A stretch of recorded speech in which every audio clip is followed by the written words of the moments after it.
Ankit Mama, happy birthday to you. ल cake मिलेर काट्नु पछि खाइदिन्छु चिन्ने ल मिलेर काट्नु ल लोक एकचोटि Gila गरिन्छ काट्ने त्यसमा त अनि यतापट्टि यसरी स्लाइस हाल्ने अब ल मामालाई खुवाइदेऊ अब यसरी निकाल्ने नदल्ने नदल्ने खाने खाने खाने दल्नु होइन यसरी खाने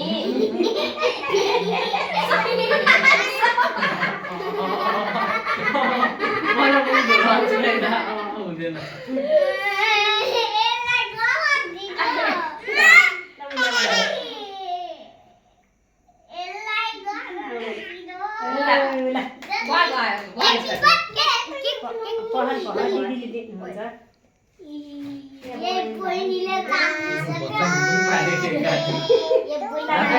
आगा उठामा उठ्छु हालिदिनु त भयो भयो भयो भयो भयो भयो मम्मीलाई खुवाउनु